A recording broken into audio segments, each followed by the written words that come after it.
Hi, you're listening to Everyday Superpower, a place where you can take some time to learn to understand body language and nonverbal communication.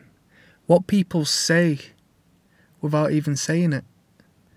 The messages you put out into the world, and essentially how to read minds purely through how others act and behave in real time. Their body speaks a lot more clearer and honest than their words. If you enjoy what we talk about and discuss, and you want to listen to more videos, please click subscribe. Thank you. Right, so we've got a sexy little lesson coming up today. Today's going to be based upon the fondling of an object. In particular, we're going to be talking about phallic objects, alright? If you don't know what a phallic object is, it's worth a Google search.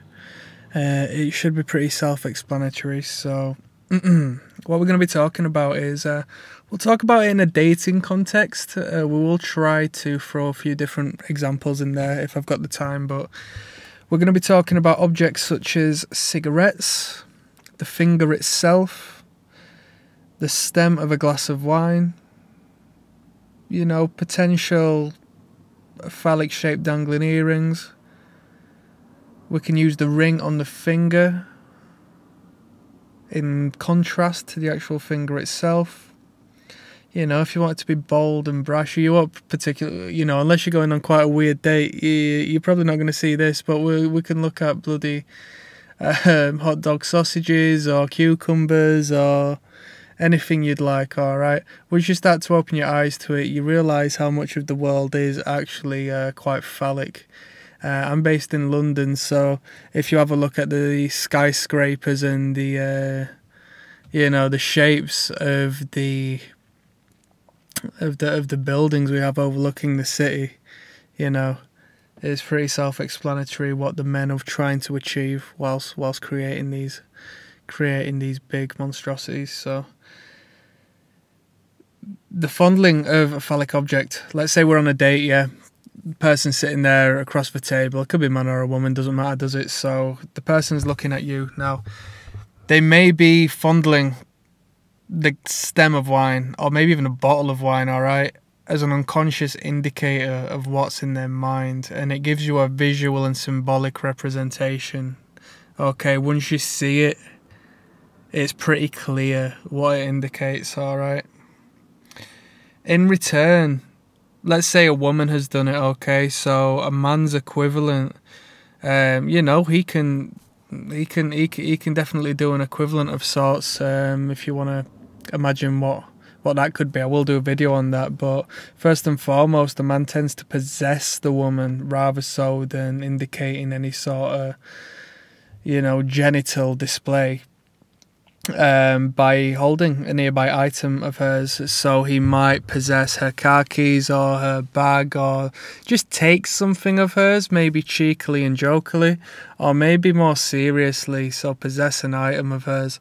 What we see in dating quite commonly is the taking of trinkets on the man's side. So a man might wear a hairband of hers around his wrist, or a bracelet of hers, or so on and so forth, so a possession of the woman. Alright, so that might be the vice versa in the dating context. So the woman may use glasses. She may put the phallic object in her mouth, so she might put the pen to her mouth, or glasses, the end of the glasses in her mouth. In doing so, she might look directly at the person across the table, so really concentrating in on that person. And don't get me wrong, we're talking about subconscious behaviour here, so the person probably doesn't even know they're doing it, but as they're looking at the individual, their mind and their body language is exposing what they really want to be doing, alright? It can also be clustered with exposure of the neck. So we've talked about submissive behaviours and why exposure of the neck and the wrists and so forth is so important. Alright, the cigarette, you don't have to be sitting at a table in a restaurant for a woman to speak with you and express phallic displays. You could be outside in the smoking area, and as the picture you see before you, she may raise the cigarette symbolically, and she might expose the wrist in doing so. Okay, we've spoken about the feminine wrist what feelings it provokes in a man, and what it signifies, alright, on a biological basis. Okay, so as I said, phallic objects are represented everywhere, but in a dating context, a woman can fondle a phallic object, alright? So just to sum things up, yeah, it's not been the most complex of lessons today, but if anybody did need it clearing up. An individual, right, a woman or a man, in a dating or in a sexualized context, or maybe in a non-sexualized context, because you have to consider the mind wanders, and a person could be thinking particular thoughts whilst in the workplace or at church or wherever isn't deemed sexual. So the fondling of the phallic object can be a stroking of such, it can be a placing into the mouth, the corner of the mouth. I've done a video regarding sucking on pens and what that signifies, and sort of pacifying behaviours with the mouth and that, so you do have to look at the context and the clusters and make your own mind up, okay, because it can mean so much more, which is, you know, a blessing and a curse when it comes to this non-verbal stuff. You have to look at so much, but with you being able to look at and identify so much, it really does broaden your mind and your perspective on the behaviours of others, and it does all link together in due time. It's absolutely crazy what you're able to work out with people when it comes to it, alright? So as we were saying, the fondling of phallic objects can be signified by the stroking, the rubbing, the placing to the mouth, a thrusting of sorts, if we can work that out somehow. So if you look at a woman's finger, yeah, she has a ring on that finger, she's looking at you, and she is, you know, symbolically putting that finger back and forth into that ring, okay? It's more than just a random occurrence. You have to see what it signifies and as to whether it really does make sense to you at that time, because people can fondle with stuff as a way of calming down, alright, but people can also fondle with things in such a manner that is so blatant that it's sexualized. So you have to approach things in your own manner and really be able to analyze that. I say this purely as I don't want you getting any wrong, you know, I don't want you taking it wrong and thinking someone's like sexually interested in you and then start acting like a creep because you haven't read things wrong, or you're quite naive when it comes into it.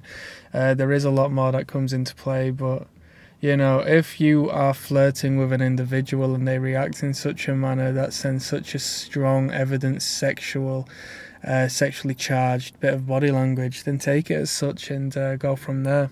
Okay, so just to re-clarify, this is fondling of phallic objects, alright? Phallic objects are everywhere, but they can be minimalized into the form of a pen or a finger or a stem of wine, earrings, you know, well, I said bloody cucumber, she goes to the fridge and gets a cucumber out, alright? You'll be able to identify it, okay? So that's a talk on the fondling of phallic objects. I hope it's been of some benefit. You know, it's been a bit of a jokey one today. I thought I'd do quite a light-hearted one. I'm feeling good, so, you know, hopefully it came out in this video. Other than that, if you like what you hear, please click subscribe. I'm going to start doing commissions on people who are interested in particular context. I'm going to write thorough, full evaluations and things to look out for if you are interested. So if you are, drop me an email. I'm going to leave it in the bio section below. It's currently everydaysuperpower@outlook.com. Hope to hear from you. Hope you subscribe. Thanks. Goodbye.